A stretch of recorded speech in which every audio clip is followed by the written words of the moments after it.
Hello everyone, I am Ankita and from the Seed College Shumoga from CSC department, and today I am going to discuss the topic Big endian and Little endian assignments. Before we move to the topic, let's know some terms. First, we know the term bits. The smallest unit of storage is known as bit. It stores zeros and ones. Bit is nothing but a binary digit. Next term is byte. The collection of 8 bits is known as a byte. 1 byte is equal to 8 bits. Next term is word. It is the unit that machine uses when working with memory. It comprises of several bytes. Next we move on to byte ordering. Word size of computer depends on its architecture. It varies from computer to computer. Now look at figure A. This picture refers memory representation which consists of several words and each word is of size 4 bytes. So we have byte 0, 1, 2, 3, 4 and so on. Look at word address where first word starts at 0 and second word at 4 because a word comprises of 4 bytes and so on. If the byte address is stored in such a manner as shown in figure A, such that byte address starts from left to right, then this is known as big endian scheme or big endian byte ordering. Now look at figure B.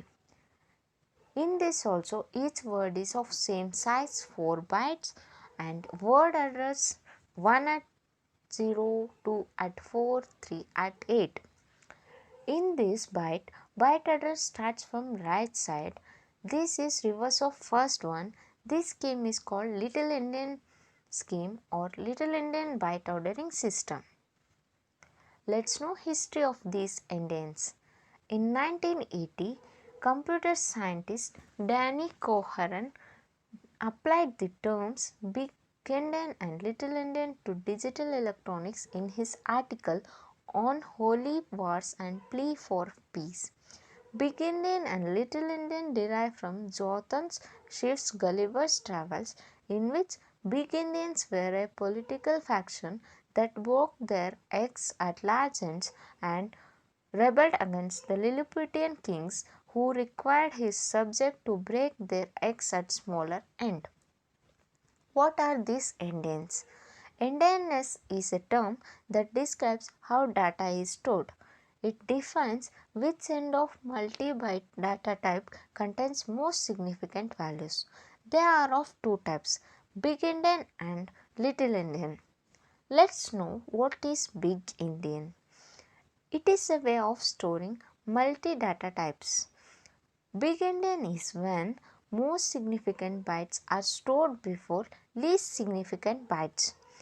In big endian machines, first byte of binary representation of multi-data type is stored first.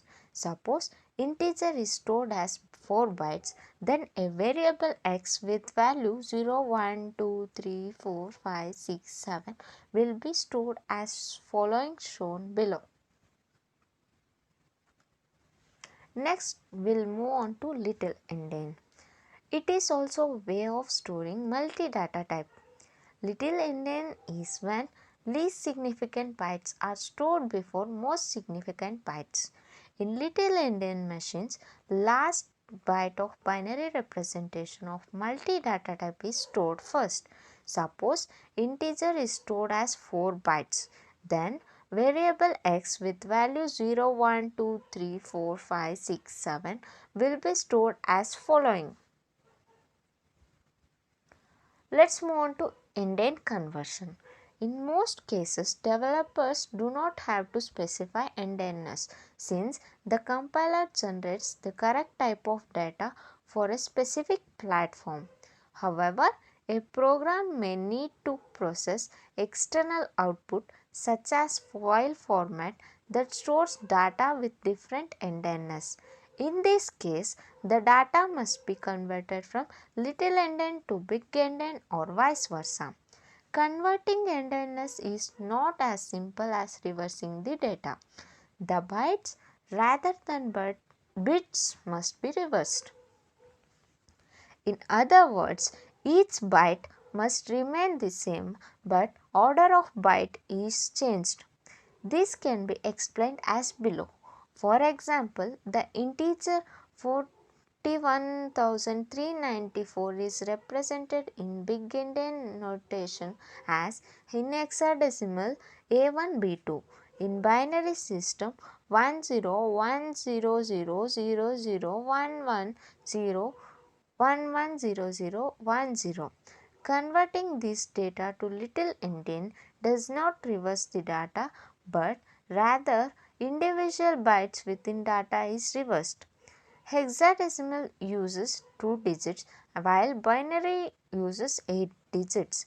Therefore, the little endian representation of 41,394 is hexadecimal B2A1 binary 1011001010100001.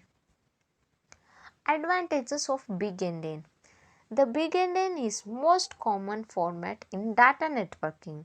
Many network protocols like TCP, UPD, IPv4, IPv6 are using big endian order to transmit data. We can always test whether the number is positive or negative by looking at the byte at offset 0, so it's easy to do comparison. The numbers are also stored in order in which they are printed out. So, binary to decimal routines are particularly efficient.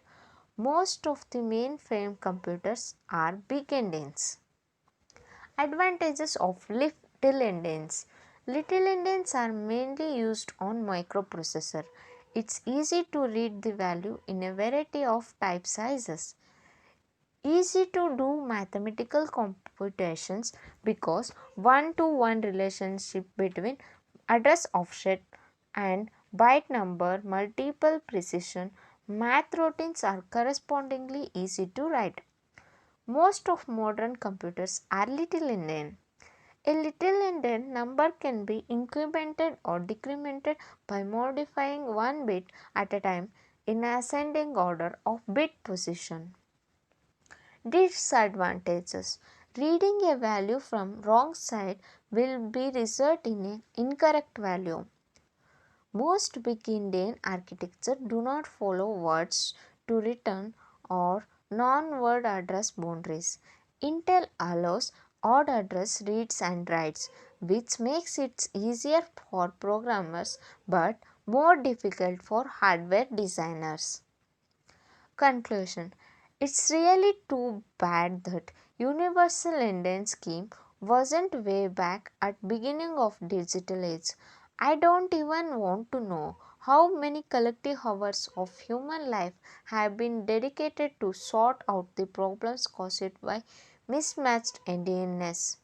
In an event, we can't change the past, and we also are not likely to convince every semiconductor and software company on earth to overhaul their product lines in order to achieve uniform endianness. What we can do is seek consistency in our own design and provide clear documentation. Thank you one and all.